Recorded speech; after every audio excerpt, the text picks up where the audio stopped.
ꯍꯥꯏꯗꯣꯛꯈꯤꯕ ꯋꯥ ꯉꯥꯛꯇꯕ ꯍꯥꯏꯁꯦ ꯏꯟꯗꯤꯌꯥꯁꯦ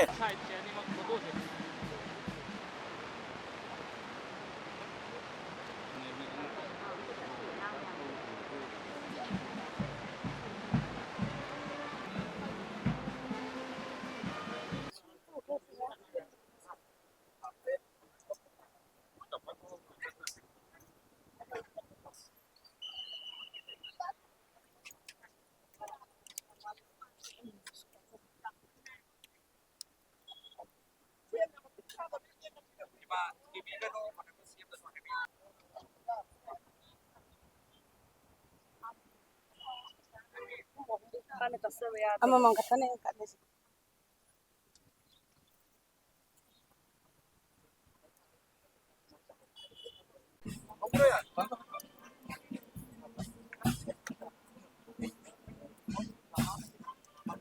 ꯑꯩꯈꯣꯏꯅ ꯑꯃꯨꯛꯀꯣ ꯑꯃꯗꯤ UCM ꯅ ꯄꯨꯟꯖꯔꯒ ꯁꯦꯝꯖꯕ ꯑꯩꯈꯣꯏꯒꯤ ꯑꯣꯕꯖꯥꯔꯕꯦꯁꯟ ꯀꯃꯤꯇꯤ ꯗꯤꯒ꯭ꯔꯦꯠ ꯖꯣꯟ ꯔꯥꯏꯖꯤꯡ ꯌꯨꯅꯤꯇꯤ ꯗꯦꯅ ꯆꯍꯤ ꯈꯨꯗꯤꯡꯒꯤ ꯑꯩꯈꯣꯏꯒꯤ ꯀꯦꯀꯨꯔꯄꯥꯇ ꯑꯗꯨꯉꯩ ꯏꯪ 2002ꯒꯤ ꯖꯨꯟ ꯊꯥꯗ ꯃꯅꯤꯄꯨꯔ ꯃꯤꯌꯥꯝꯅ ꯑꯆꯧꯕ ꯏꯍꯧ ꯑꯃ ꯍꯧꯔꯒ ꯖꯨꯟ 19ꯗ ꯈ꯭ꯋꯥꯏꯗꯒꯤ ꯃꯄꯨꯡ ꯑꯣꯏꯕ ꯅꯨꯃꯤꯠ ꯈ꯭ꯋꯥꯏꯗꯒꯤ ꯁꯥꯊꯤꯕ ꯅꯨꯃꯤꯠ ꯑꯣꯏꯔꯒ ꯂꯩꯈꯤꯗ ꯃꯌꯥꯝꯗꯒꯤ ꯃꯐꯝꯗ ꯂꯩꯀꯠ ꯀꯝꯗꯨꯅ ꯆꯍꯤ ꯈꯨꯗꯤꯡꯒꯤ ꯂꯥꯛꯆꯔꯤ ꯃꯁꯤꯒꯤ ꯃꯄꯨꯡ ꯑꯣꯏꯕ ꯋꯥꯈꯜꯂꯣꯟꯗꯤ ꯃꯅꯤꯄꯨꯔꯒꯤ ꯃꯤꯌꯥꯝꯅ ꯑꯗꯨꯒꯨꯝꯕ ꯚꯥꯔꯠ ꯁꯔꯀꯥꯔꯅ ꯊꯦꯡꯀꯥꯡ ꯀꯌꯥꯗ ꯃꯅꯤꯄꯨꯔ ꯊꯨꯒꯥꯏꯅꯕ ꯍꯣꯠꯅꯔꯤꯕ ꯑꯗꯨꯒꯤ ꯃꯥꯌꯣꯛꯇ ꯃꯅꯤꯄꯨꯔ ꯃꯤꯌꯥꯝꯅ ꯂꯦꯞꯂꯤ ꯃꯅꯤꯄꯨꯔ ꯃꯤꯌꯥꯝꯅ ꯆꯍꯤ ꯈꯨꯗꯤꯡꯒꯤ ꯑꯩꯈꯣꯏ ꯃꯅꯤꯄꯨꯔꯒꯤ ꯑꯄꯨꯟꯕ ꯁꯛꯇꯝ ꯀꯥꯏꯕ ꯌꯥꯔꯣꯏ ꯍꯥꯏꯕ ꯐꯤꯔꯦꯞ ꯂꯧꯔꯤ ꯍꯥꯏꯕꯗꯨ ꯎꯠꯆꯔꯤꯕꯅꯤ ꯍꯧꯖꯤꯛ ꯍꯧꯖꯤꯛꯁꯨ ꯚꯥꯔꯠ ꯁꯔꯀꯥꯔꯅ ꯑꯩꯈꯣꯏ ꯀꯥꯡꯂꯨꯞ ꯑꯃꯗ ꯏꯟꯖꯟꯕꯗ ꯃꯄꯨꯡ ꯐꯥꯅ ꯃꯥꯏ ꯄꯥꯛꯄꯗ ꯑꯣꯏꯔꯛꯇ꯭ꯔꯕ ꯃꯇꯨꯡꯗ ꯑꯩꯈꯣꯏ ꯃꯅꯤꯄꯨꯔꯒꯤ ꯑꯇꯣꯞꯄ ꯃꯅꯤꯄꯨꯔ ꯊꯨꯒꯥꯏꯅꯕ ꯑꯩꯈꯣꯏ ꯀꯥꯡꯂꯨꯞ ꯑꯃꯗ ꯑꯩꯈꯣꯏ ꯑꯃꯨꯛ ꯏꯟꯖꯜꯂꯒ ꯀꯨꯀꯤ ꯖꯣꯁꯤꯡꯗ ꯏꯟꯖꯜꯂꯒ ꯍꯧꯖꯤꯛ ꯃꯅꯤꯄꯨꯔ ꯊꯨꯒꯥꯏꯅꯕ ꯍꯣꯠꯅꯔꯤ ꯃꯁꯤꯅ ꯁꯥꯡꯂꯕ ꯆꯍꯤ ꯑꯃꯒ ꯊꯥ ꯑꯃ ꯃꯈꯥꯏ ꯍꯥꯏꯕꯗꯤ ꯊꯥ 12 ꯃꯈꯥꯏ ꯍꯧꯖꯤꯛ ꯃꯄꯨꯡ ꯐꯥꯖꯜꯂꯛꯑꯕꯅꯤ ꯃꯁꯤ ꯏꯔꯥꯡꯒ ꯊꯣꯛꯏꯕ ꯁꯤꯗ ꯏꯪꯗꯕꯒꯤ ꯐꯤꯕꯝ ꯂꯩꯇꯦ ꯏꯪꯗꯅꯕꯁꯨ ꯚꯥꯔꯠ ꯁꯔꯀꯥꯔꯅ ꯁꯤꯟꯗꯦꯕ ꯚꯥꯔꯠ ꯁꯔꯀꯥꯔꯒꯤ ꯇꯣꯉꯥꯟꯕ ꯍꯤꯗꯟ ꯑꯦꯖꯦꯟꯗꯥ ꯂꯩꯌꯦꯕ ꯑꯗꯨꯅ ꯑꯩꯈꯣꯏꯅ ꯃꯅꯤꯄꯨꯔꯁꯤ ꯀꯔꯤꯒꯨꯝꯕ ꯃꯑꯣꯡꯗ ꯊꯨꯒꯥꯏꯕ ꯌꯥꯔꯣꯏ ꯍꯥꯏꯕꯁꯦ ꯃꯁꯤꯒꯤ ꯐꯤꯔꯦꯞꯇꯨ ꯍꯦꯛ ꯂꯧꯖꯔꯤꯕꯅꯤ ꯑꯩꯈꯣꯏ ꯃꯅꯤꯄꯨꯔꯁꯤ ꯊꯨꯒꯥꯏꯅꯕ ꯑꯩꯈꯣꯏꯒꯤ ꯀꯩꯅꯣꯅ ꯚꯥꯔꯠ ꯁꯔꯀꯥꯔꯅ ꯍꯣꯠꯅꯔꯤꯕꯁꯦ ꯃꯁꯤ ꯑꯩꯈꯣꯏ ꯑꯃꯨꯛꯀꯁꯨ ꯃꯅꯤꯄꯨꯔꯒꯤ ꯃꯤꯌꯥꯝꯅ ꯃꯁꯤ ꯌꯥꯔꯣꯏ ꯍꯥꯏꯕꯁꯨ ꯂꯦꯞꯃꯤꯟꯅꯈꯤꯁꯦ ꯍꯥꯏꯕ ꯄꯥꯎꯖꯦꯜꯁꯤꯃꯁꯨ ꯉꯁꯤꯒꯤ ꯁꯦꯡꯂꯕ ꯅꯨꯃꯤꯠꯁꯤꯗ ꯑꯩꯈꯣꯏ ꯄꯤꯖꯔꯤ ꯉꯔꯥꯡꯃꯛꯇꯗ ꯑꯩꯈꯣꯏꯒꯤ ꯌꯨꯅꯤꯌꯟ ꯍꯣꯝ ꯃꯤꯅꯤꯁꯇꯔ ꯑꯃꯤꯠ ꯁꯥꯍꯅ ꯆꯤꯌꯥꯔ ꯂꯧꯔꯒ ꯑꯩꯈꯣꯏꯒꯤ ꯍꯥꯏ ꯄꯋꯥꯔ ꯀꯞ ꯑꯩꯈꯣꯏꯒꯤ ꯃꯤꯇꯤꯡ ꯑꯃ ꯍꯥꯏ ꯂꯦꯚꯦꯜꯒꯤ ꯃꯤꯇꯤꯡ ꯑꯃ ꯑꯩꯈꯣꯏ ꯐꯝꯈ꯭ꯔꯦꯕ ꯐꯝꯃꯤꯕ ꯃꯤꯇꯤꯡꯁꯤꯗ ꯑꯩꯈꯣꯏꯅ ꯍꯥꯏꯖꯅꯤꯡꯉꯤꯗꯤ ꯍꯣꯏ ꯄꯣꯖꯤꯇꯤꯚ ꯑꯣꯏꯕꯗꯤ ꯂꯝꯕꯤꯗ ꯂꯥꯛꯄꯤꯌꯣ ꯑꯗꯨ ꯍꯥꯏꯖꯅꯤꯡꯉꯤ ꯑꯗꯨꯕꯨ ꯑꯃꯤꯠ ꯁꯥꯍꯁꯦ ꯑꯅꯧꯕ ꯍꯣꯝ ꯃꯤꯅꯤꯁꯇꯔ ꯑꯃꯗꯤ ꯅꯠꯇꯦꯕ ꯑꯃꯤꯠ ꯁꯥꯍꯅ ꯃꯃꯥꯡꯒꯤ ꯇꯥꯝꯗ ꯂꯩꯕ ꯃꯄꯥꯡꯒꯜ ꯁꯛꯇꯤ ꯄꯣꯂꯤꯇꯤꯀꯦꯜ ꯄꯋꯥꯔ ꯂꯩꯕ ꯑꯗꯨꯃꯥꯏꯅ ꯍꯟꯗꯛꯀꯤ ꯇꯥꯝꯗꯤ ꯂꯩꯔꯣꯏꯕ ꯑꯗꯨꯒ ꯑꯗ ꯌꯧꯔꯤꯕ ꯑꯌꯥꯝꯕꯗꯣ ꯑꯅꯧꯕ ꯑꯝꯇ ꯅꯠꯇꯦꯕ ꯍꯥꯟꯅꯒꯤ ꯃꯤ ꯉꯥꯛꯇꯅꯦꯕ ꯑꯗꯨ ꯆꯍꯤ ꯑꯃꯁꯤ ꯃꯣꯏꯅ ꯃꯅꯤꯄꯨꯔꯗ ꯀꯔꯤ ꯇꯧꯔꯤꯅꯣ ꯀꯃꯥꯏꯅ ꯇꯧꯔꯤꯅꯣ ꯂꯣꯏ ꯈꯪꯉꯒ ꯂꯩꯔꯕ ꯉꯥꯛꯇꯅꯦꯕ ꯑꯗꯨ ꯑꯗꯨꯛ ꯁꯥꯡꯕ ꯃꯇꯝꯗꯨꯗꯗꯤ ꯇꯧꯗ꯭ꯔꯒ ꯃꯈꯣꯏꯅ ꯉꯔꯥꯡ ꯈꯛꯇ ꯇꯣꯉꯥꯟꯕ ꯁꯤꯆꯨꯋꯦꯁꯟꯗ ꯍꯦꯟꯅ ꯐꯠꯆꯜꯂꯛꯇꯦ ꯍꯥꯏꯔꯤꯕ꯭ꯔꯥ ꯀꯔꯤꯅꯣ ꯉꯔꯥꯡ ꯈꯛꯇꯃꯛ ꯑꯃꯨꯛ ꯈꯟꯅꯔꯤꯁꯦ ꯃꯁꯤ ꯊꯦꯡꯃꯜꯂꯦꯕ ꯚꯥꯔꯠ ꯁꯔꯀꯥꯔ ꯃꯁꯤꯗꯤ ꯀꯔꯤꯒꯨꯝꯕ ꯀꯣꯔꯠꯇꯒꯤ ꯑꯦꯅꯤ ꯀꯣꯔꯠ ꯍꯥꯏ ꯀꯣꯔꯠꯇꯒꯤ ꯑꯣꯏꯕ ꯁꯨꯄ꯭ꯔꯤꯝ ꯀꯣꯔꯠꯇꯒꯤ ꯑꯣꯏꯕ ꯒꯣꯔꯃꯦꯟ ꯑꯣꯐ ꯏꯟꯗꯤꯌꯥꯗ ꯅꯠꯇ꯭ꯔꯒ ꯒꯣꯔꯃꯦꯟ ꯑꯣꯐ ꯃꯅꯤꯄꯨꯔꯗ ꯀꯔꯤꯒꯨꯝꯕ ꯅꯈꯣꯏ ꯀꯗꯧ ꯂꯩꯔꯤ ꯃꯤ ꯑꯁꯨꯛ ꯌꯥꯝ ꯋꯥꯔꯕ ꯑꯁꯨꯛ ꯌꯥꯝ ꯃꯤꯈꯪ ꯂꯩꯅꯗ꯭ꯔꯕ ꯃꯇꯝꯁꯤꯗ ꯅꯈꯣꯏ ꯀꯗꯧ ꯂꯩꯔꯤ ꯍꯥꯏꯕ ꯀꯣꯔꯠꯇꯒꯤ ꯏꯟꯇꯔꯚꯦꯟꯁꯟ ꯇꯧꯗꯅ ꯀꯣꯔꯠꯇꯒꯤ ꯋꯥꯍꯪ ꯑꯃꯗ ꯈꯨꯝꯅꯕꯒꯤ ꯄꯥꯎꯈꯨꯝ ꯃꯥꯟꯕ ꯃꯑꯣꯡꯁꯨ ꯑꯩꯈꯣꯏ ꯃꯤꯌꯥꯝꯅ ꯀꯩꯒꯨꯝꯕ ꯀꯥꯟꯗ ꯎꯕ ꯐꯪꯉꯦꯕ ꯑꯗꯨꯅ ꯑꯃꯤꯠ ꯁꯥꯍꯅ ꯑꯩꯈꯣꯏ ꯐꯖꯅ ꯐꯝꯃꯒ ꯑꯩꯈꯣꯏ ꯊꯃꯣꯏ ꯁꯦꯡꯅ ꯄꯣꯖꯤꯇꯤꯚ ꯄꯤꯁ ꯑꯃ ꯄꯨꯔꯛꯅꯕ ꯍꯣꯠꯅꯕꯤꯌꯨ ꯑꯗꯨꯒ ꯑꯩꯈꯣꯏꯒꯤ ꯁꯤꯒꯤ ꯁꯥꯟꯇꯤꯒꯤ ꯂꯝꯕꯤꯗ ꯄꯨꯔꯛꯅꯕ ꯍꯣꯠꯅꯕ ꯃꯇꯝꯗ ꯑꯁꯦꯡꯕꯅ ꯀꯅꯥꯅꯣ ꯑꯔꯥꯟꯕꯅ ꯀꯅꯥꯅꯣ ꯑꯆꯨꯝꯕꯅ ꯀꯅꯥꯅꯣ ꯍꯥꯏꯕꯗꯣ ꯑꯩꯈꯣꯏ ꯈꯟꯗꯣꯛꯄꯤꯌꯣ ꯆꯨꯝꯅꯒꯤ ꯅꯣꯡꯃꯩ ꯀꯥꯞꯅꯕ ꯂꯦꯞꯅꯕ ꯈꯛꯇꯒꯤ ꯋꯥꯐꯝ ꯑꯣꯏꯔꯒꯗꯤ ꯃꯗꯨꯗꯤ ꯃꯅꯤꯄꯨꯔꯒ ꯃꯈꯥ ꯇꯥꯅ ꯁꯥꯟꯇꯤ ꯂꯩꯔꯣꯏꯕ ꯃꯗꯨꯗꯤ ꯅꯦꯒꯦꯇꯤꯚ ꯄꯤꯁ ꯑꯣꯏꯅꯦꯕ ꯄꯤꯁꯇꯤ ꯂꯥꯛꯄ ꯌꯥꯏ ꯅꯦꯒꯦꯇꯤꯚ ꯄꯤꯁ ꯑꯣꯏꯅꯤ ꯄꯣꯖꯤꯇꯤꯚ ꯄꯤꯁ ꯑꯣꯏꯔꯣꯏꯕ ꯑꯗꯨꯅ ꯄꯣꯖꯤꯇꯤꯚ ꯄꯤꯁ ꯑꯃꯒꯤꯗꯃꯛꯇ ꯊꯕꯛ ꯑꯩꯈꯣই ꯇꯧꯁꯤ ꯑꯗꯨꯅ ꯃꯁꯤ ꯊꯕꯛ ꯇꯧꯅꯕ ꯃꯇꯝꯗ ꯀꯨꯀꯤ ꯖꯣ ꯃꯤꯂꯤꯇꯦꯟꯁꯤꯡꯁꯤ ꯀꯅꯥꯅꯣ ꯀꯗꯥꯏꯗꯒꯤ ꯂꯥꯛꯄꯅꯣ ꯀꯃꯥꯏꯅ ꯇꯧꯕꯅꯣ ꯍꯥꯏꯗꯣ ꯈꯪꯉꯒ ꯑꯗꯩ ꯃꯅꯤꯄꯨꯔꯒꯤ ꯃꯤꯌꯥꯝꯁꯤꯅ ꯀꯔꯝꯕꯅꯣ ꯀꯃꯥꯏꯅ ꯇꯧꯕꯅꯣ ꯈꯪꯉꯒ ꯑꯗꯒꯤ ꯊꯧꯗꯣꯛꯁꯤ ꯀꯃꯥꯏꯅ ꯍꯧꯔꯛꯈꯤꯕꯅꯣ ꯊꯧꯗꯣꯛ ꯊꯣꯛꯏꯕꯁꯤꯒꯤ ꯃꯔꯨꯝꯗ ꯂꯩꯕꯁꯤ ꯀꯅꯥꯅꯣ ꯍꯥꯏꯕꯁꯦ ꯃꯁꯤ ꯑꯩꯈꯣꯏ ꯈꯪꯍꯟꯕ ꯑꯃ ꯆꯪꯉꯦꯕ ꯑꯗꯨꯗꯤ ꯅꯠꯇꯗꯅ ꯑꯩꯈꯣꯏꯒꯤ ꯈꯨꯟ ꯉꯥꯛꯄꯁꯤꯡꯗ ꯍꯧꯖꯤꯛ ꯅꯣꯡꯃꯩ ꯄꯥꯏꯔꯦ ꯑꯗꯨ ꯅꯣꯡꯃꯩ ꯀꯥꯞꯅꯔꯦ ꯑꯥꯏꯟ ꯌꯥꯗꯕ ꯊꯕꯛ ꯇꯧꯔꯦꯅ ꯐꯥꯅꯤ ꯄꯨꯅꯤꯅ ꯁꯥꯊꯤꯕꯒꯤ ꯀꯌꯥ ꯑꯃ ꯄꯥꯟꯁꯤꯟꯕ ꯍꯥꯏꯕꯁꯦ ꯃꯁꯤ ꯑꯩꯈꯣꯏ ꯃꯅꯤꯄꯨꯔ ꯃꯤꯌꯥꯝꯅ ꯌꯥꯕ ꯉꯝꯃꯣꯏꯕ ꯃꯔꯝꯗꯤ ꯃꯅꯤꯄꯨꯔꯒꯤ ꯈꯨꯟ ꯉꯥꯛꯄꯁꯤꯅ ꯄꯥꯏꯔꯤꯕ ꯅꯣꯡꯃꯩꯁꯦ ꯄꯥꯏꯗ꯭ꯔꯤꯉꯩ ꯃꯃꯥꯡꯗ ꯑꯩꯈꯣꯏ ꯃꯅꯤꯄꯨꯔ ꯁꯔꯀꯥꯔꯒꯤ ꯑꯩꯈꯣꯏꯒꯤ ꯀꯩꯅꯣꯗ ꯁꯦꯀꯨꯔꯤꯇꯤꯁꯤꯡꯗ ꯑꯗꯒꯤ ꯒꯣꯔꯃꯦꯟ ꯑꯣꯐ ꯏꯟꯗꯤꯌꯥꯒꯤ ꯁꯦꯀꯨꯔꯤꯇꯤ ꯁꯦꯟꯇ꯭ꯔꯦꯜ ꯁꯦꯀꯨꯔꯤꯇꯤꯁꯤꯡꯗ ꯀꯌꯥꯔꯛ ꯍꯟꯅ ꯑꯩꯈꯣꯏ ꯈꯨꯟ ꯉꯥꯛꯄꯤꯌꯨ ꯑꯩꯈꯣꯏꯒꯤ ꯂꯟ ꯊꯨꯝ ꯉꯥꯛꯄꯤꯌꯨ ꯑꯩꯈꯣꯏꯒꯤ ꯊꯋꯥꯏ ꯀꯟꯕꯤꯌꯨꯅ ꯍꯥꯏꯖꯕ ꯃꯇꯝꯗ ꯃꯈꯣꯏꯅ ꯃꯇꯝ ꯆꯥꯅ ꯉꯥꯛꯄꯤ ꯁꯦꯟꯕꯤꯕ ꯉꯝꯗꯕꯗꯒꯤ ꯇꯉꯥꯏ ꯐꯗꯅ ꯃꯁꯥ ꯀꯟꯖꯅꯕꯒꯤꯗꯃꯛꯇ ꯈꯨꯠꯁꯨ ꯈꯨꯠꯂꯥꯏꯗꯨ ꯄꯥꯏꯈꯠꯈꯤꯕꯅꯦꯕ ꯅꯦꯁꯦꯁꯤꯇꯤꯁꯤꯗ ꯏꯟꯚꯦꯟꯁꯟ ꯑꯣꯐ ꯃꯥꯗꯔ ꯑꯗꯨꯅꯦꯕ ꯑꯗꯨꯗꯤ ꯇꯉꯥꯏ ꯐꯗꯅ ꯀꯔꯤꯒꯨꯝꯕ ꯑꯃ ꯇꯧꯔꯛꯈꯤꯕꯅꯦꯕ ꯑꯗꯨꯅ ꯑꯗꯨꯒꯨꯝꯕ ꯈꯨꯟ ꯉꯥꯛꯄꯁꯤꯡꯗꯣ ꯃꯔꯥ ꯂꯩꯕꯅꯦ ꯍꯥꯏꯅ ꯑꯩꯈꯣꯏꯅ ꯂꯧꯕꯤꯕ ꯌꯥꯗꯦ ꯑꯩꯈꯣꯏ ꯏꯁꯤꯡꯗꯕꯨ ꯇꯥꯔꯒꯗꯤ ꯏꯔꯥꯛꯅꯒꯗꯕꯅꯤ ꯍꯥꯏꯕ ꯐꯣꯔꯃꯨꯂꯥꯗꯤ ꯁꯤꯖꯤꯟꯅꯕ ꯌꯥꯔꯣꯏꯕ ꯏꯁꯤꯡꯗ ꯇꯥꯔꯤꯕ ꯃꯤꯗꯣ 이루어지버 해르기 깡판 가서 저렇게 좀. 아드나 거기 군 나이베싱네 파리브 골라이도 ꯑꯩꯈꯣꯏ ꯃꯁꯥ ꯉꯥꯛꯊꯣꯛꯆꯅꯕ ꯐꯤꯕꯝꯅ ꯃꯇꯝꯅ ꯌꯥꯗꯗꯅ ꯄꯥꯏꯔꯛꯄꯅꯦꯕ ꯐꯣꯡꯅ ꯂꯧꯔ ꯄꯥꯏꯔꯛꯄꯅꯦꯕ ꯅꯣꯡꯃꯩꯗꯣ ꯂꯣꯟꯅ ꯊꯨꯝꯅ ꯅꯠꯇꯦ ꯐꯣꯡꯅ ꯑꯩꯈꯣꯏ ꯂꯣꯟꯅ ꯊꯨꯝꯅ ꯑꯔꯣꯟ ꯑꯊꯨꯞ ꯇꯧꯔꯒ ꯁꯦꯟ ꯇꯥꯔꯒ ꯂꯩꯔꯒ ꯑꯔꯣꯟꯕ ꯀꯔꯕꯥꯔ ꯅꯠꯇ꯭ꯔꯒ ꯑꯔꯣꯟꯕ ꯁꯤꯟꯐꯝ ꯑꯃꯗ ꯅꯣꯡꯃꯩꯗ ꯄꯥꯏꯈꯤꯕ ꯅꯠꯇꯦ ꯑꯩꯈꯣꯏ ꯌꯥꯗ꯭ꯔꯦ ꯅꯈꯣꯏꯅ ꯑꯩꯈꯣꯏ ꯉꯥꯛꯄꯤ ꯁꯦꯟꯕꯤꯕ ꯉꯝꯗꯕꯗꯤ ꯑꯩꯈꯣꯏ ꯏꯁꯥ ꯉꯥꯛꯊꯣꯛꯅꯕ ꯑꯩꯈꯣꯏ ꯏꯁꯥꯅ ꯇꯧꯖꯔꯒꯅꯤ ꯍꯥꯏꯒꯅ ꯐꯣꯡꯅ ꯃꯤ ꯂꯤꯁꯤꯡ ꯀꯌꯥꯒꯤ ꯃꯥꯡꯗ ꯃꯤ ꯂꯤꯁꯤꯡ ꯀꯌꯥꯅ ꯁꯣꯔꯣꯛ ꯃꯌꯥꯏ ꯊꯣꯛꯂꯒ ꯐꯣꯡꯅ ꯇꯧꯕꯅꯤꯅ ꯑꯗꯨꯒꯨꯝꯕ ꯃꯤꯑꯣꯏꯁꯤꯡꯗꯣ ꯃꯔꯥꯜ ꯂꯩꯕꯅꯤꯅ ꯑꯩꯈꯣꯏ ꯚꯥꯔꯠ ꯁꯔꯀꯥꯔꯅ ꯂꯧꯐꯝ ꯊꯣꯛꯇꯦ ꯃꯗꯨꯒꯤꯗꯃꯛꯇ ꯃꯅꯤꯄꯨꯔ ꯃꯤꯌꯥꯝꯁꯨ ꯑꯩꯈꯣꯏ ꯂꯦꯞꯃꯤꯟꯅꯖꯩ ꯍꯥꯏꯕ ꯋꯥꯐꯝꯁꯤꯃꯁꯨ ꯊꯝꯖꯔꯤ India government amadi NSNIM anigi marta satharpa ceasefire saru amu oina Bangkok ta June gi tang tramida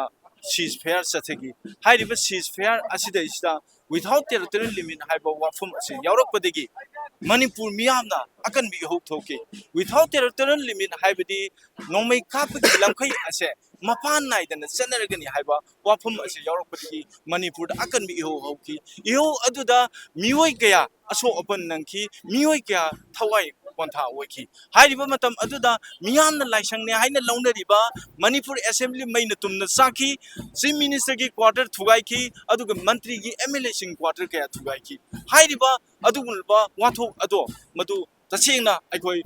miyamgi hona thon gi bini haibto mifam asida thamjage aduga hairiba adugumlaba Bangkok agreement aduda miyamgi hona cancel lakpatege aikoi without territorial limit ado ceasefire agreement dege hantokhi aduga hairiba ceasefire agreement dege hantokrabasu matam aduda aikoi gi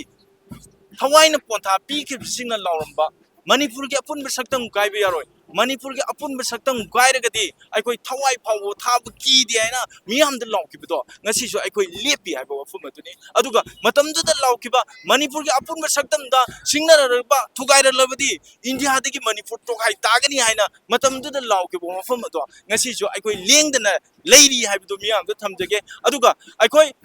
Karigumba India government na adugumle any community na Manipur thugaina na silalagadi adugumlaba 18 June observation haibidi 18 June hairiba adugumlaba miyamgi iho ado madude hena kanba madude hena sathiba 18 June ama sem sagani epse miyam da thamjari aduga hairiba ngasigi 18 June observation siga mari leinana miyam da wafum khara thamjage leba ki present situation oriba sigi matang da India na Manipur bo macen tana thugaina na bo honar lagadi Manipur se ipa ipu haktak tagi haibadi ningthau chahi lising manga gi puari leba adu leba iramdam ase aikoi India da merge tawum matamda 1949 da merge tawum matamda Manipur gi apun saktam gailoi Manipur miyam chen nungai hangani haina merge tawkibne madugi onna taina bada makoina Manipur thugaina na siglang lagadi Manipur pre-merger status demand tawragloi haiba leite kari gino haiba matamda aikoi iramdam ase ipa ipuni ikheng na yalaga thanambel lamdam deba masidai sida kanaguma community natraga India government na tawning tawba khabai khara sabai yaroba maram maduna aikoi kariguma Manipur gi thugaina na honaragadi pre-merger status demand tawragloi haiba leite habdo miyam da thamjage aduga Manipur da NRC adu matamda channel lois kari gino haiba matamda Manipur se mitom na khulingba leibak sengge na tawreba mitom na khulingba leibak sengba yaro haibani aikoi indigenous people mayam lei haibani aduda NRC haina Manipur gi adugunlaba mito khatong na ba chana kanglo lama leba mito khantong na ba chana kanglo ase masi chana halaga aikoi beziar ama thamaga adugunlaba beziar dugi mamang da lebegi lebinaba matung da lebegi matu khantong na bagi India gi chana kanglo NRC se chana hansi haibase ngasi gi lebang miyam da amati India government da Manipur government da thamjari aduga Manipur da su suspension of operation Manipur da su logthokadami haibani karigino haiba matamda ngasi tholiba wathokche suspension of operation gi ground thugairaga makoina micham da ondalaga nomai kapa aduga chingi adugunlaba chingmai singche coffee plantation tharaga drugs ki factory linkhalaga haugalagli youth chimbu mangan na ba tawba adugunlaba suni aduna suna matam aduda aikoi kanogi aikoi mitomna khulingba aduna suje athu matamda lokthokadamni haibse miyamda thamjage aduga sinkuki narco terrorist sing fadraga maitai adugumlaba khun ngapaching phagani haibse khudakta lekudamni haiba wafum aduni maramdi karigino haiba matamda sinkuki narco terrorist sing na lan chathrak pakanda Indian ki security force amadi Manipur ki security force na ngapi draganda adugumlaba khun ngapaching na ngapne ba ꯈꯨꯟ ꯉꯥꯛꯄꯁꯤꯡꯁꯦ ꯀꯩꯗꯧꯕꯒꯤ ꯐꯥꯗꯣꯔꯤꯅꯣꯕ ꯈꯨꯟ ꯉꯥꯛꯄꯁꯤꯡꯁꯦ ꯏꯔꯝꯗꯝ ꯀꯟꯅꯅꯕꯒꯤꯗꯃꯛꯇ 이자티 ꯀꯟꯅꯅꯕꯒꯤꯗꯃꯛꯇ ꯊꯣꯛꯂꯛꯄꯅꯦꯕ ꯑꯗꯨꯅ 이름ꯗꯝ ꯀꯟꯅꯅꯕ 이자티 ꯀꯟꯅꯅꯕ ꯍꯣꯠꯅꯔꯤꯕ ꯈꯨꯟ ꯉꯥꯛꯄꯁꯤꯡꯁꯦ ꯃꯁꯤ ꯐꯥꯕ ꯌꯥꯔꯣꯏ ꯃꯁꯤ ꯈꯨꯗꯛꯇ ꯂꯦꯞꯀꯗꯕꯅꯤ ꯍꯥꯏꯕꯗꯨ ꯃꯤꯌꯥꯝꯗ ꯊꯝꯖꯒꯦ ꯑꯗꯨꯒ ꯆꯤꯟ ꯀꯨꯀꯤ ꯅꯥꯔꯀꯣ ꯇꯦꯔꯣꯔꯤꯁ ꯑꯃꯗꯤ ꯏꯟꯗꯤꯌꯥ ꯒꯣꯔꯃꯦꯟ ꯑꯃꯗꯤ ꯑꯗꯨꯒ ꯁꯦꯟꯇ꯭ꯔꯦꯜ ꯁꯦꯀꯨꯔꯤꯇꯤ ꯐꯣꯔꯁ ꯃꯈꯣꯏ ꯑꯍꯨꯝꯅ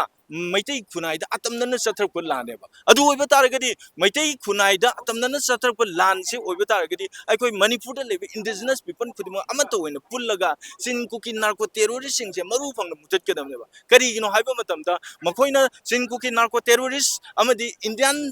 ꯒꯃꯦꯟ ꯑꯃꯗꯤ ꯁꯦꯟꯇ꯭ꯔꯦꯜ ꯁꯦꯀꯨꯔꯤꯇꯤ ꯐꯣꯔꯁ ꯄꯨꯟꯅ ꯆꯪꯁꯤꯜꯂꯒ ꯃꯩꯇꯩ ꯈꯨꯟꯅꯥꯏꯗ ꯑꯣꯠꯄ ꯅꯩꯕ ꯍꯥꯠꯄ ꯇꯨꯞꯄ ꯇꯧꯔꯦ ꯑꯗꯨ ꯑꯣꯏꯕ ꯇꯥꯔꯒꯗꯤ ꯑꯩꯈꯣꯏ ꯑꯃꯠꯇ ꯑꯣꯏꯅ ꯄꯨꯟꯁꯤꯜꯂꯒ ꯌꯦꯡꯅꯕꯁꯤꯡ ꯑꯗꯨ ꯃꯥꯏꯊꯤꯕ ꯄꯤꯕ ꯍꯥꯏꯁꯤꯅ ꯑꯩꯈꯣꯏꯒꯤ ꯏꯊꯧꯗꯥꯡ ꯑꯣꯏꯁꯤ ꯍꯥꯏꯕ ꯋꯥꯐꯝ ꯑꯗꯨꯅꯤ ꯑꯗꯨꯒ ꯑꯩꯈꯣꯏ ꯇꯁꯦꯡꯅ ꯍꯧꯖꯤꯛ ꯏꯟꯗꯤꯌꯥꯒꯤ ꯏꯂꯦꯛꯁꯟ ꯂꯣꯏꯈꯔꯦ ꯄ꯭ꯔꯥꯏꯝ ꯃꯤꯅꯤꯁꯇꯔ ꯈꯟꯈꯔꯦ ꯍꯣꯝ ꯃꯤꯅꯤꯁꯇꯔ ꯈꯟꯈꯔꯦ ꯑꯗꯨꯒ ꯍꯣꯝ ꯃꯤꯅꯤꯁꯇꯔꯅ ꯏꯂꯦꯛꯁꯟ ꯃꯃꯥꯡꯗ ꯀꯔꯤ ꯍꯥꯏ ꯃꯅꯤꯄꯨꯔꯒꯤ ꯂꯥꯟ ꯑꯁꯦ ꯏꯂꯦꯛꯁꯟꯒꯤ ꯃꯇꯨꯡꯗ ꯂꯣꯏꯁꯤꯟꯒꯅꯤ ꯍꯥꯏꯕ ꯉꯁꯤ ꯐꯥꯎꯕꯗ ꯂꯥꯟ ꯂꯣꯏꯁꯤꯟꯗꯦꯕ ꯃꯥꯅ ꯂꯥꯟ ꯂꯣꯏꯁꯤꯟꯒꯅꯤ ꯍꯥꯏꯔꯒ ꯖꯤꯔꯤꯕꯥꯝꯗ ꯃꯤ ꯁꯤꯈꯔꯦ ꯑꯗꯨꯒ ꯌꯨꯝ ꯃꯩ 100ꯒꯤ ꯃꯊꯛꯇ ꯃꯩ ꯊꯥꯈꯔꯦꯕ ꯍꯥꯏꯔꯤꯕꯁꯤꯡ ꯑꯁꯦ ꯃꯁꯤ ꯍꯣꯝ ꯃꯤꯅꯤꯁꯇꯔꯅ ꯍꯥꯏꯗꯣꯛꯈꯤꯕ ꯋꯥꯒꯤ ꯋꯥꯡꯃꯗꯅꯤ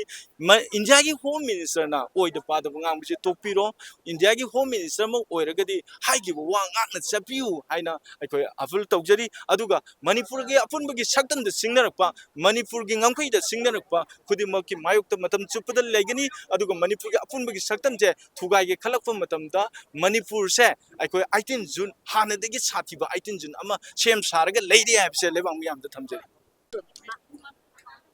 ngasi 2024ꯒꯤ 18 June ꯑꯁꯤꯗ ꯑꯩꯈꯣꯏꯅ 2001ꯗ ꯂꯩꯈꯤꯗ꯭ꯔꯕ ꯑꯗꯨꯒꯨꯝꯕ ꯃꯤ 19 ꯑꯃꯗꯤ ꯃꯗꯨꯒꯤ ꯃꯈꯥ ꯇꯥꯕ ꯈꯣꯡꯖꯪ ꯆꯪꯁꯜꯂꯛꯄ ꯃꯤꯑꯣꯏꯁꯤꯡꯗ ꯍꯩꯀꯠ ꯂꯩꯀꯠ ꯇꯝꯕ ꯅꯨꯃꯤꯠ ꯑꯗꯨ ꯉꯁꯤꯅꯤ ꯑꯗꯨꯒ ꯅꯨꯃꯤꯠ ꯑꯗꯨ ꯀꯔꯤꯒꯤꯗꯃꯛꯇ ꯊꯣꯛꯈꯤꯕꯅꯣ ꯍꯥꯏꯅ ꯍꯥꯏꯕ ꯇꯥꯔꯒꯗꯤ ꯃꯁꯤ ꯑꯩꯈꯣꯏꯒꯤ ꯏꯟꯗꯤꯌꯥ ꯒꯣꯔꯃꯦꯟ ꯑꯃꯗꯤ ꯃꯅꯤꯄꯨꯔ ꯒꯣꯔꯃꯦꯟꯅ ꯃꯅꯤꯄꯨꯔꯒꯤ ꯄ꯭ꯔꯖꯥꯁꯤꯡꯁꯤꯕꯨ ꯃꯃꯨꯠ ꯇꯥꯅ ꯅꯨꯡꯁꯤꯕꯤꯗꯕ ꯑꯗꯨꯅ ꯃꯔꯝ ꯑꯣꯏꯔꯀꯥꯟꯗ ꯊꯣꯛꯈꯤꯕ ꯊꯧꯑꯣꯡꯅꯤ ꯍꯥꯏꯅ ꯑꯩ ꯊꯝꯖꯒꯦ ꯃꯔꯝꯗꯤ ꯖꯥꯇꯤ ꯑꯃꯅ ꯑꯩꯒꯤ ꯑꯄꯥꯝꯕ ꯄꯤꯌꯨ ꯍꯥꯏꯔꯒ ꯑꯗꯣꯝꯗ ꯍꯦꯛ ꯇꯣꯡꯁꯟꯕ ꯈꯔ ꯊꯨꯒꯥꯏꯕ ꯌꯥꯅꯅꯕ ꯖꯥꯠ ꯃꯌꯥꯝꯁꯤ ꯃꯩꯇꯩ ꯑꯣꯏꯒꯦꯔꯥ ꯑꯗꯨꯗꯒꯤ ꯑꯩꯈꯣꯏꯒꯤ ꯖꯥꯠ 38ꯅ ꯄꯨꯜꯂꯤꯕ ꯃꯅꯤꯄꯨꯔꯁꯤꯗ ꯑꯃꯗ ꯑꯃꯨꯛ ꯇꯣꯡꯁꯟ ꯇꯧꯔꯀꯥꯟꯗ ꯃꯅꯤꯄꯨꯔ ꯏꯃꯥꯁꯤꯕꯨ ꯃꯆꯦꯠ ꯇꯥꯅ ꯊꯨꯒꯥꯏꯅꯕ ꯍꯣꯠꯅꯔꯛꯄ ꯑꯗꯨꯒꯨꯝꯕ ꯊꯧꯑꯣꯡꯁꯤꯟ ꯑꯃꯅꯤ ꯑꯗꯨꯒ ꯍꯥꯏꯔꯤꯕ ꯅꯨꯃꯤꯠ ꯑꯁꯤ ꯀꯔꯤꯒꯤꯗꯃꯛꯇ ꯑꯩꯈꯣꯏꯅ ꯏꯁꯇ꯭ꯔꯥꯏꯛ ꯇꯧꯔꯒ ꯁꯤꯈ꯭ꯔꯤꯕꯅꯣ ꯍꯥꯏꯕ ꯇꯥꯔꯒꯗꯤ ꯃꯅꯤꯄꯨꯔꯒꯤ ꯅꯥꯒꯥ ꯀꯥꯡꯕꯨꯅ ꯋꯤꯗꯥꯎꯠ ꯇꯦꯔꯤꯇꯣꯔꯤꯌꯦꯜ ꯂꯤꯃꯤꯠ ꯍꯥꯏꯕ ꯑꯃꯈꯛ ꯂꯥꯎꯊꯣꯔꯛꯄꯗꯒꯤ ꯑꯩꯈꯣꯏꯅ ꯋꯤꯗꯥꯎꯠ ꯇꯦꯔꯤꯇꯣꯔꯤꯌꯦꯜ ꯂꯤꯃꯤꯠ ꯍꯥꯏꯕꯁꯤꯗꯤ ꯑꯩꯈꯣꯏꯗꯤ ꯃꯗꯨꯒꯤ ꯀꯩꯅꯣ ꯇꯧꯕ ꯌꯥꯔꯣꯏ ꯑꯗꯨꯒ ꯂꯣꯏꯅꯅ ꯃꯅꯤꯄꯨꯔꯁꯤ ꯑꯩꯈꯣꯏ ꯖꯥꯇꯤ ꯃꯌꯥꯝꯅ ꯑꯃꯠꯇ ꯑꯣꯏꯅ ꯄꯨꯜꯂꯀꯥꯟꯗ ꯅꯨꯡꯁꯤꯅꯅ ꯂꯩꯃꯤꯟꯅꯕ ꯑꯗꯨꯒꯨꯝꯕ ꯂꯝꯗꯝ ꯑꯃꯅꯤ ꯃꯁꯤꯗ ꯃꯆꯦꯠ ꯇꯥꯕ ꯍꯣꯠꯅꯅꯕ ꯇꯧꯕꯤꯔꯛꯀꯅꯨ ꯍꯥꯏꯅ ꯀꯟꯅ ꯆꯪꯁꯤꯜꯂꯛꯄ ꯈꯣꯡꯖꯪꯁꯤꯗ ꯃꯁꯤ ꯅꯥꯒꯥꯅ ꯀꯥꯞꯈꯤꯕꯗꯤ ꯅꯠꯇꯦ ꯑꯗꯨꯅ ꯃꯇꯝꯗꯨꯗ ꯑꯁꯥꯝ ꯔꯥꯏꯐꯜ ꯑꯗꯨꯒꯤ ꯑꯩꯈꯣꯏꯒꯤ ꯄꯦꯔꯥꯃꯤꯂꯤꯇꯔꯤ ꯐꯣꯔꯁꯦꯁ ꯑꯗꯨꯒ CRPF ꯃꯌꯥꯝꯁꯤꯅ ꯑꯩꯈꯣꯏꯒꯤ ꯏꯃꯥ ꯏꯕꯦꯜꯁꯤꯡ ꯏꯁꯇ꯭ꯔꯥꯏꯛ ꯇꯧꯔꯤꯕ ꯖꯨꯟ 18ꯗ ꯇꯧꯔꯤꯕ ꯃꯤꯁꯤꯡꯁꯤꯗ ꯑꯣꯟꯁꯤꯟꯗꯅ ꯀꯥꯞꯄ ꯑꯩ ꯏꯁꯥꯃꯛ ꯐꯥꯎ ꯄꯥꯜꯂꯝꯗꯧꯕ ꯈꯖꯤꯛꯇ ꯋꯥꯠꯂꯤ ꯇꯨꯡꯗ ꯑꯩꯈꯣꯏꯒꯤ ꯃꯤꯇꯔ 2-3 ꯂꯥꯞꯊꯣꯛꯑꯒ ꯑꯩꯈꯣꯏ ꯑꯅꯤꯔꯛ ꯑꯍꯨꯝꯂꯛ ꯀꯥꯞꯁꯤꯜꯂꯛꯈꯤ ꯑꯗꯨꯅ ꯍꯥꯏꯔꯤꯕ ꯄꯣꯠꯁꯦ ꯀꯅꯥꯅ ꯇꯧꯔꯛꯏꯕꯅꯣ ꯍꯥꯏꯕꯁꯦ ꯃꯇꯝꯗꯨꯗꯒꯤ ꯍꯧꯖꯤꯛ ꯐꯥꯎꯕꯁꯦ ꯀ꯭ꯂꯤꯌꯥꯔ ꯑꯣꯏꯅ ꯑꯩꯈꯣꯏꯁꯤ ꯏꯟꯗꯤꯌꯥꯅ ꯏꯟꯁꯤꯜꯂꯒ ꯏꯟꯗꯤꯌꯥꯒꯤ ꯍꯣꯝ ꯄꯥꯏꯕꯅ ꯑꯣꯔꯗꯔ ꯇꯧꯔꯀꯥꯟꯗ ꯑꯩꯈꯣꯏꯒꯤ ꯁꯤꯐꯥꯏꯁꯤꯡ ꯑꯁꯥꯝ ꯔꯥꯏꯐꯜ ꯑꯗꯨꯒ ꯀꯩꯅꯣ ꯑꯩꯈꯣꯏꯒꯤ CRPF ꯑꯃꯗꯤ ꯄꯦꯔꯥꯃꯤꯂꯤꯇꯔꯤ ꯐꯣꯔꯁꯦꯁꯁꯤꯡꯁꯤꯅ ꯑꯩꯈꯣꯏꯒꯤ ꯅꯨꯄꯤ ꯑꯉꯥꯡꯁꯤꯡ ꯐꯥꯎꯕ ꯌꯥꯎꯅ ꯍꯥꯠꯀꯠꯂꯛꯄ ꯑꯗꯨꯒ ꯂꯣꯏꯅꯅ ꯑꯩꯈꯣꯏꯒꯤ ꯂꯩꯖꯔꯤꯕ ꯑꯩꯈꯣꯏꯒꯤ ꯃꯇꯝ ꯑꯃꯗ ꯂꯩꯕꯥꯛꯇ ꯑꯩꯈꯣꯏꯁꯤ ꯅꯤꯡꯈꯥ ꯇꯝꯅ ꯂꯩꯔꯝꯃꯤ ꯑꯃꯨꯛ ꯍꯟꯅ ꯅꯤꯡꯈꯥ ꯇꯝꯕ ꯌꯥꯏ ꯍꯥꯏꯕꯒꯤ ꯑꯩꯈꯣꯏꯒꯤ ꯃꯥꯂꯦꯝꯒꯤ ꯑꯣꯏꯕ ꯑꯥꯏꯟꯅ ꯑꯌꯥꯕ ꯄꯤꯔꯕ ꯑꯩꯈꯣꯏꯒꯤ ꯃꯤꯑꯣꯏꯁꯤꯡꯕꯨ ꯑꯩꯈꯣꯏꯒꯤ ꯑꯥꯔꯝ ꯐꯣꯔꯁꯦꯁ ꯏꯁꯄꯤꯁꯦꯜ ꯄꯥꯋꯔ ꯑꯦꯛꯁꯦ ꯊꯝꯖꯤꯜꯂꯀꯥꯟꯗ ꯑꯐꯪꯕ ꯍꯥꯠꯀꯅꯤ ꯍꯥꯏꯅ ꯇꯧꯈꯠꯂꯛꯄ ꯑꯗꯨꯒ ꯑꯥꯔꯝ ꯐꯣꯔꯁꯦꯁ ꯏꯁꯄꯤꯁꯦꯜ ꯄꯥꯋꯔ ꯑꯦꯛ ꯍꯥꯏꯕꯁꯤꯗꯤ ꯑꯩꯈꯣꯏ ꯃꯐꯝ ꯈꯨꯗꯤꯡꯃꯛꯇ ꯃꯁꯤꯗꯤ ꯕ꯭ꯂꯦꯛ ꯂꯣꯅꯤ ꯃꯁꯤ ꯊꯝꯕ ꯌꯥꯕ ꯑꯗꯨꯒꯨꯝꯕ ꯂꯣ ꯑꯃ ꯅꯠꯇꯦ ꯑꯃꯗꯤ ꯂꯧꯊꯣꯛꯑꯣ ꯍꯥꯏꯗꯅ ꯑꯩꯈꯣꯏꯗ ꯀꯟꯅ ꯆꯪꯁꯤꯜꯂꯛꯈꯤꯕ ꯑꯁꯤꯒ ꯏꯔꯣꯏꯅꯅ ꯏꯟꯗꯤꯌꯥ ꯒꯣꯔꯃꯦꯟꯅ ꯑꯩꯈꯣꯏꯒꯤ ꯃꯅꯤꯄꯨꯔꯁꯤ ꯊꯨꯒꯥꯏꯔꯀꯥꯟꯗ ꯑꯩꯈꯣꯏꯒꯤ ꯅꯍꯥꯔꯣꯟ maning makha tamna leijarakpa masagi tanpham thokpa tanbada hatkadobani haibagi aduguba kallaba force aba sijinnarakpada Assam Rifle amadi paramilitary force singji sijinnarakanda naga da haipet tonchallakanda maduna tang tana oibasu yaroidoba hujik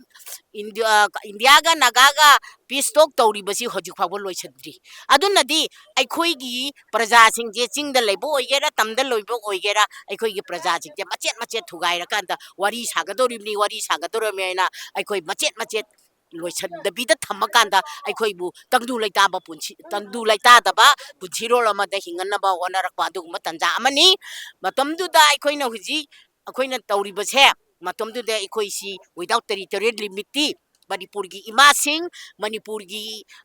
nupising, Manipurgi isa isusing, amadi Manipur prajana. Basi yadi haina changsam khongjang duna maram oirakanda without territorial limit haiba adugumba wahai ahumdu lokthokki aduna hojiksu aikhoina hojik leiraiba chathara'iba process sina aikoi hojik kari phibamda oirige haibabu maduda adum sanaraga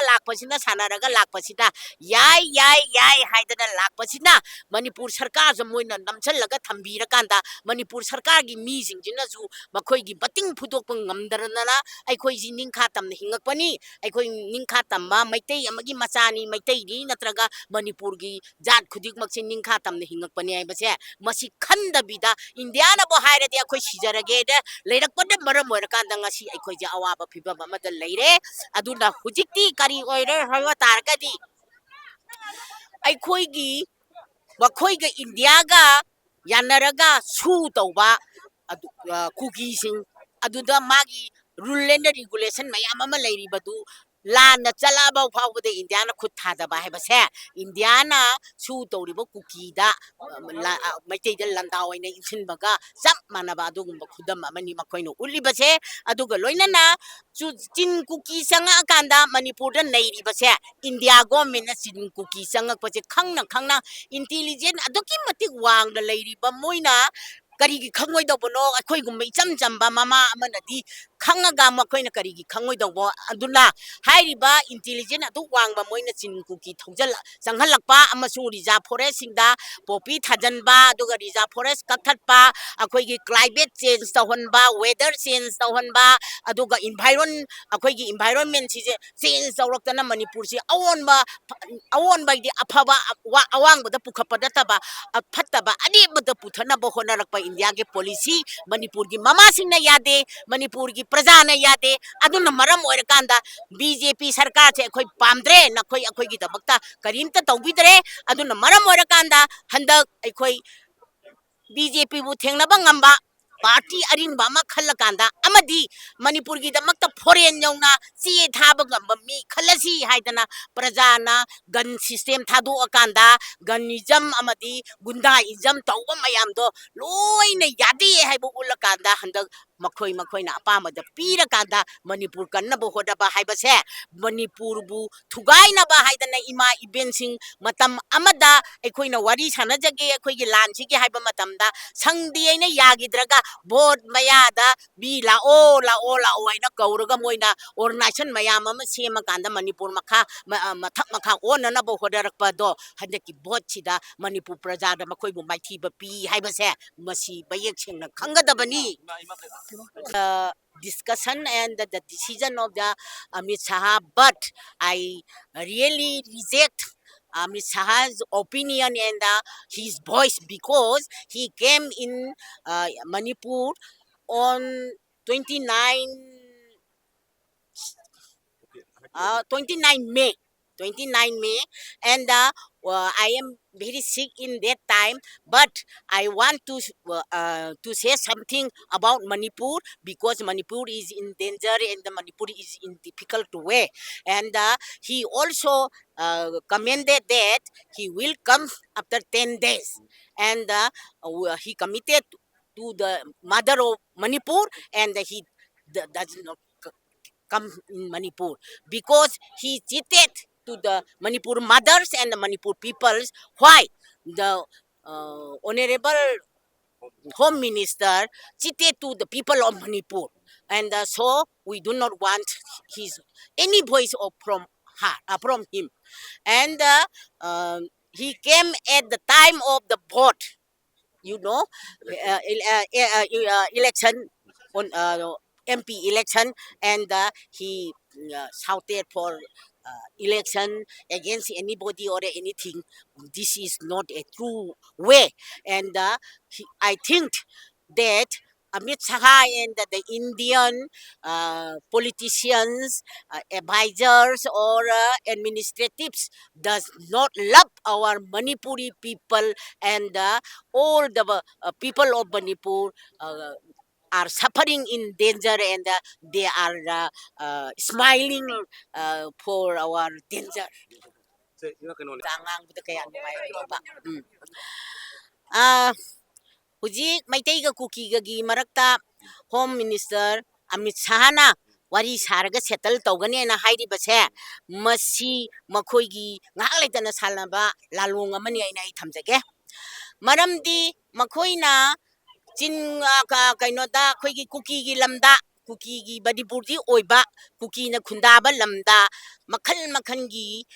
khulai puchandana adagi makhal makhal gi mi makhal kaya puthokdana chin kuki puchandana aduga su kuki mathau tawhandabida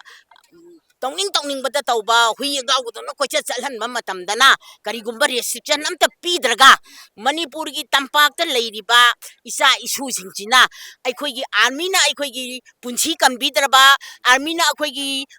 lamgi lanthum punamak aikoigi darkar oiba mioibagi chinjak amadi punchibu kanbada karimta mathau tawbigidraba aduga matamduda makoina army lising humpu dagi amuk lising kun hapchalaga lising marfu hena changrabani adudai to karimta tawdraga ekoibu kanbiyu haiba matamda makoidi counter insurgency gi order laitabana maram oirakanda ekoi adugumba tawba ngamde aduga loinana chingdagi chingda tajariba manipur gi tamda tajariba yajariba chosampur gi tampakta leiba amadi mori gi tampakta leiba kampokpi da leiba maitei jingjibu hondok tana puthora kanda akhoi mi jingjibu pulap tasalla kanda india na mai thana na bohona rakpa do madugi army jingdudi amuhana changhalakpa pamdre aina khalli aduga loina na kana gumbana di volunteer sing siriba adagi khungaiba mi jingjida ek panba adudagi makhal gi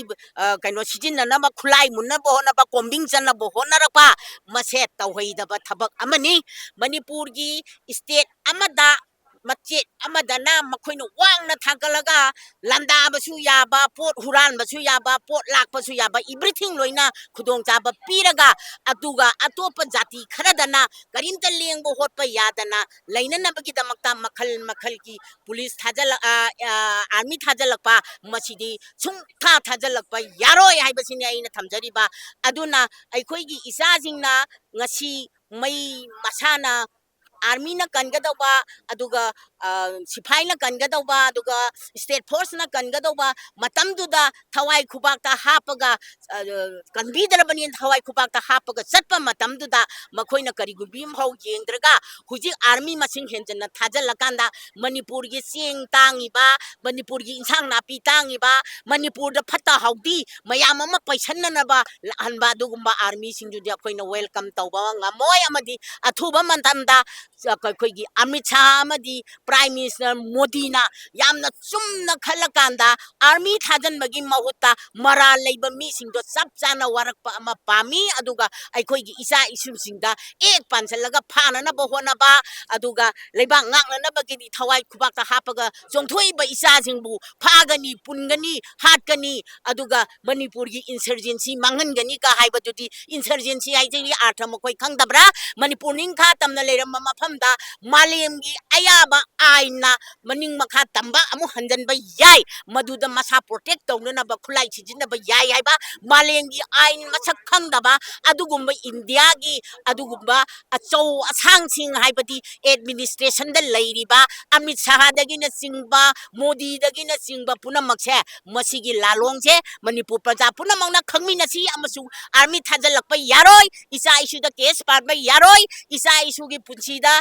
attempt tawba yaroi makoina koigi ꯀꯩꯅꯣꯁꯤ ꯂꯥꯏꯐꯁꯤ ꯀꯝꯕꯤꯕ ꯉꯝꯗꯕ ꯇꯥꯔꯒꯗꯤ ꯃꯈꯣꯏ ꯂꯣꯏꯅ ꯍꯟꯈ꯭ꯔꯣ ꯑꯗꯨꯒ ꯃꯈꯣꯏꯒꯤ ꯑꯦꯗꯃꯤꯅꯤꯁꯇ꯭ꯔꯦꯁꯟꯁꯨ ꯃꯅꯤꯄꯨꯔꯗ ꯊꯝꯕꯤꯔꯅꯨ ꯃꯅꯤꯄꯨꯔ ꯄ꯭ꯔꯖꯥꯅ ꯉꯥꯛꯆꯔꯒꯦ ꯃꯅꯤꯄꯨꯔ ꯄ꯭ꯔꯖꯥꯅ ꯏꯃꯥ ꯂꯩꯕꯥꯛꯁꯤꯕꯨ ꯅꯤꯡꯈꯥ ꯇꯝꯅ ꯍꯤꯡꯅ ꯂꯩꯕꯒꯤ ꯇꯥꯟꯖꯥ ꯑꯗꯨ ꯄꯤꯕꯤꯔꯣ ꯍꯥꯏꯕ ꯋꯥꯐꯝꯁꯤ ꯊꯝꯖꯔꯤ ꯍꯣꯏ ꯍꯣꯏ ꯑꯗ ꯇꯁꯦꯡꯅ ꯍꯥꯏꯔꯀꯥꯟꯗꯤ ꯑꯩꯈꯣꯏ ꯄꯥꯔꯇꯤ ꯑꯃꯗ ꯑꯩꯈꯣꯏ ꯁꯄꯣꯔꯠ ꯇꯧꯗꯦ ꯑꯩꯈꯣꯏ ꯚꯣꯠ ꯊꯥꯗꯗꯕ ꯃꯤꯅꯤ ꯕꯣꯏꯀꯣꯠ ꯇꯧꯈꯤ ꯃꯔꯝꯗꯤ ꯃꯅꯣꯔꯃꯥꯁꯤ ꯒꯦꯡ ꯒ꯭ꯔꯨꯞ ꯑꯃꯅ ꯔꯦꯞ ꯇꯧꯈꯤꯕꯗꯨꯗꯒꯤ ꯑꯩꯈꯣꯏ ꯃꯌꯥꯝ ꯕꯣꯏꯀꯣꯠ ꯇꯧꯈꯤꯕꯗꯒꯤ ꯍꯟꯗꯛꯇꯅꯤ ꯑꯩꯅ ꯚꯣꯠ ꯊꯥꯗꯔꯤꯁꯦ ꯑꯗꯨ ꯑꯣꯏꯕ ꯇꯥꯔꯒꯗꯤ ꯑꯩꯈꯣꯏꯅ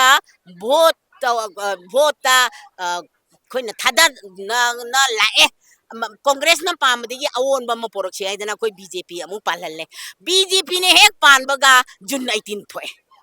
ꯑꯗꯨꯗꯒꯤ ꯕꯤ.ꯖꯦ.ꯄꯤꯅ ꯁꯨꯝ ꯄꯥꯜꯂꯛꯄꯗ ꯀꯦꯞ ꯍꯥꯏꯅ ꯄꯨꯁꯟꯕ ꯌꯥꯅꯅꯕ ꯍꯥꯏꯅ ꯍꯧꯖꯤꯛ ꯑꯦꯛ ꯑꯣꯟꯕ ꯌꯥꯅꯅꯕ ꯍꯥꯏꯅ ꯃꯇꯝꯗꯨꯗ ꯕꯤꯜ ꯑꯣꯏꯅ ꯂꯩꯔꯝꯕꯗꯨ ꯑꯦꯛ ꯑꯣꯟꯕ ꯌꯥꯅꯅꯕ ꯍꯣꯠꯅꯕꯗ ꯃꯗꯨꯗꯁꯨ ꯑꯃꯨꯛ ꯏꯔꯥꯡ ꯃꯌꯥꯝ ꯑꯃ ꯊꯣꯛꯈꯔꯦ ꯑꯗꯨꯗꯒꯤ ILPꯒꯤ ꯍꯥꯛꯇꯛꯇꯁꯨ ꯏꯔꯥꯡ ꯃꯌꯥꯝ ꯑꯃ ꯊꯣꯛꯑꯒ ꯃꯃꯜ ꯌꯥꯝꯂꯕ ꯏꯆꯥ ꯀꯌꯥ ꯑꯃ ꯁꯤꯈꯔꯦ ꯑꯗꯨꯅ ꯍꯟꯗꯛꯀꯤ ꯄꯣꯠꯁꯤꯗꯁꯨ ꯍꯟꯗꯛꯀꯤ ꯀꯨꯀꯤ ꯑꯃꯁꯨꯡ ꯃꯩꯇꯩꯁꯤꯡ ꯍꯥꯠꯅꯍꯜꯂꯤꯕ ꯆꯤꯡꯇꯝ ꯑꯅꯤ ꯅꯨꯡꯁꯤꯅꯍꯟꯗ꯭ꯔꯤꯕꯁꯦ ꯃꯁꯤꯁꯨ ꯕꯤ.ꯖꯦ.ꯄꯤ ꯁꯔꯀꯥꯔꯒꯤ ꯊꯧꯏꯟꯁꯤꯟ ꯑꯣꯏꯅ ꯇꯧꯕꯅꯤꯅ ꯃꯁꯤꯗꯅꯤ ꯍꯟꯗꯛ ꯃꯅꯤꯄꯨꯔꯒꯤ प्रजाꯅ ꯑꯑꯣꯟꯕ ꯑꯃ ꯄꯣꯔꯛꯁꯤ ꯍꯥꯏꯗꯅ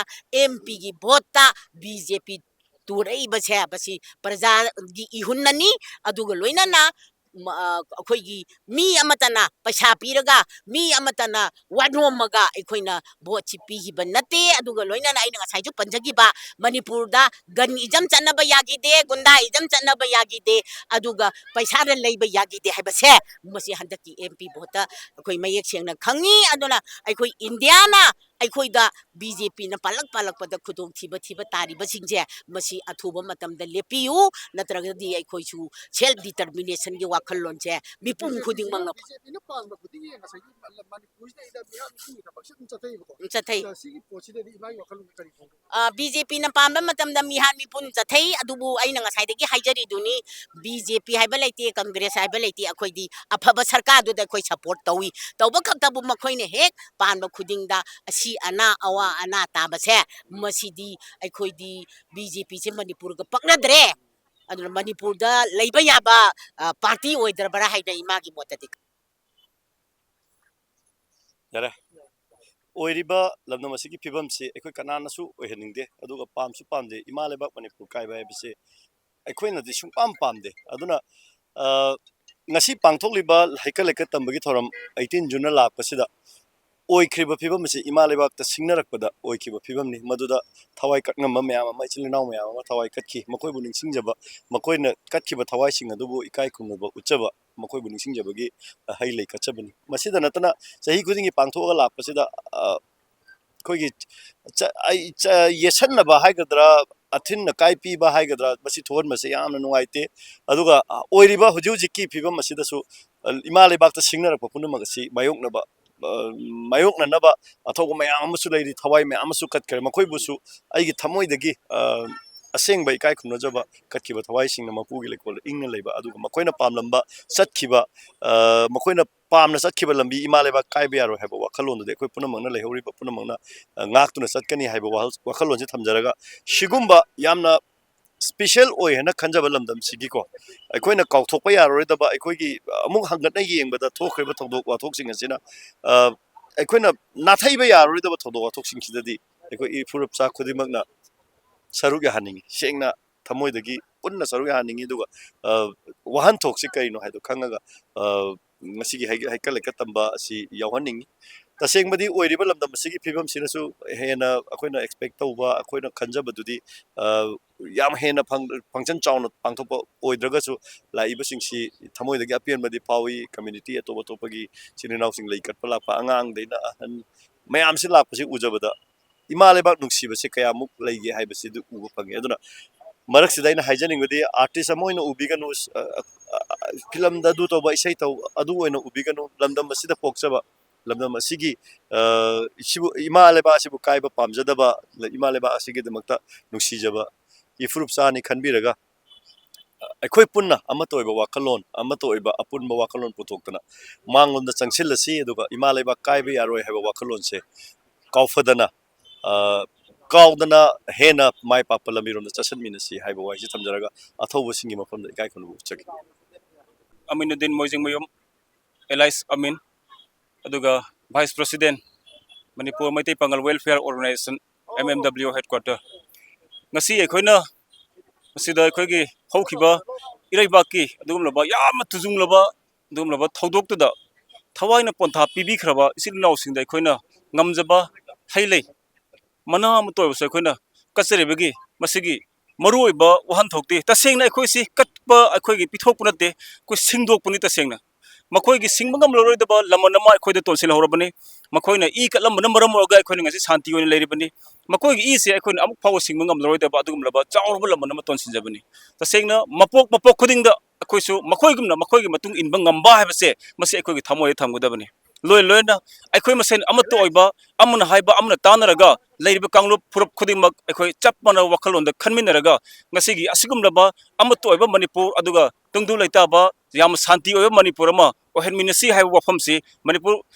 Maitai Pangal Welfare Organization gi Vice President omana aina ngasigi irisa singda appeal tawjari loina hauji thokliba akoigi kanglu irang asisu yamna athu matamda sarkarna biyang sangbiraga loisinbiu Marali jadro praja kaya amasu awabda hojik mayo leiri tasengna khoigi yum kai mai thadok pikhidana hojik si chana lijadaba school tabiba ma angang sing phawda tasengna school kadraba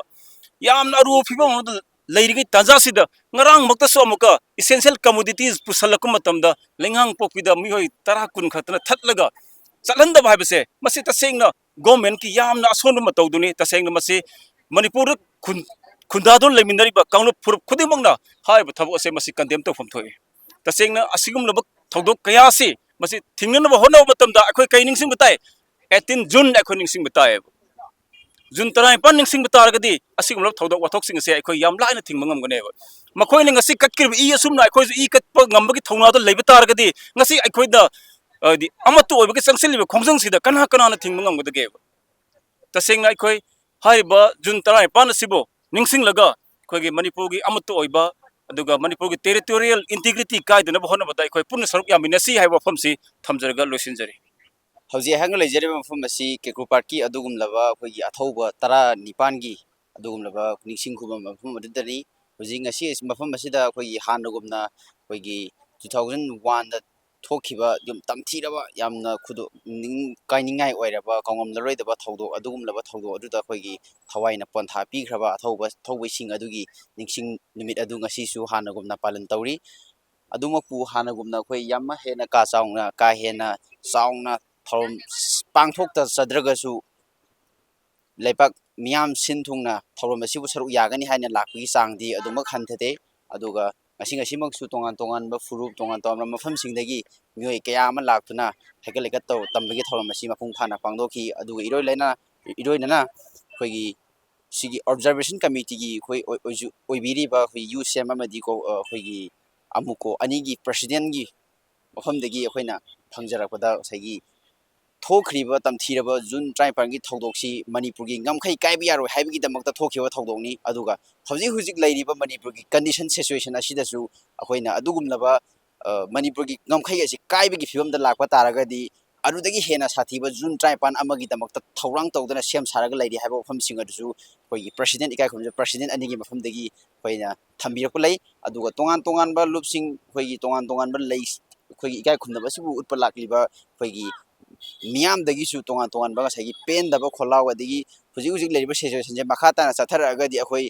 kaidonungda tumina leisaloi haibo famsing adu thambirei hiram sigi matang da video journalist loya ga loina na kapaldom jari ba Biswarjit Ainam Kekupat Elite TV News